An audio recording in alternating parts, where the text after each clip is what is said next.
Hello hello, আমরা এখন জগন্নাথপুরের রথের মেলায় এসেছি। হ্যাঁ তোমরা ঠিকই শুনেছ, জগন্নাথপুরে টিওর বেরিয়াতে রথের মেলাতে এসেছি। এখানে জগন্নাথ দেবের রথ না, এখানকার কুল দেবতা রাধা মদন গোপালকে রথে চড়ানো হয়। রথটা কিন্তু কাঠের না, 80 মন পিতল দিয়ে বানানো। যেই পিতল আনা হয়েছিল নদীপথে জার্মানি থেকে। জমিদারের 6 নম্বর বংশধরের কাছ থেকে জানতে পারলাম এই রথটি এখনকার না, 105 বছর পুরাতন রথ। তখনকার সময়ের জমিদার তৈলক্য সামন্ত, রমানাথ সামন্ত দুই ভাই মিলে রথটি প্রতিষ্ঠা করেন।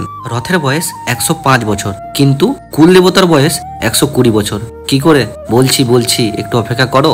মেনলি মদন গোপাল মূর্তিটা জমিদারের পাশের বাড়ির এক ব্রাহ্মণের। ব্রাহ্মণ যখন আর্থিক সমস্যার মধ্যে পড়ে, ব্রাহ্মণ মূর্তিটা জমিদারকে সঁপে দেন। ব্রাহ্মণের পাশের বাড়ি জমিদারের হওয়ার কারণে জমিদারের মনে কৃষ্ণ ভক্তি আসে, তাই ব্রাহ্মণ জমিদারকে কৃষ্ণমূর্তি সঁপে দেন। জমিদার কৃষ্ণমূর্তি পাওয়ার পরে স্বপ্নাদেশ পান শ্রীকৃষ্ণ একা পূজিত হবেন না, তাই জমিদার বৃন্দাবন থেকে অষ্টধাতু রাধারানীকে নিয়ে এসে রাধা মদন গোপালকে প্রতিষ্ঠা করেন। প্রতিষ্ঠা করার 13 থেকে 14 বছর পর তৈলক্য সামন্ত, রামানাথ সামন্ত দুই ভাই মিলে রথের সূচনা করেন। যতটুকু আমি জেনেছি তার থেকে কিছু কথা তোমাদের মধ্যে তুলে ধরলাম। তোমরা কে কে এই মেলায় এসেছিলে অবশ্যই কমেন্ট করে জানাও। এই ভিডিওটা পোস্ট করতে একটু দেরি হয়ে গেল, কারণ আমার গলাটা খুবই খারাপ ছিল।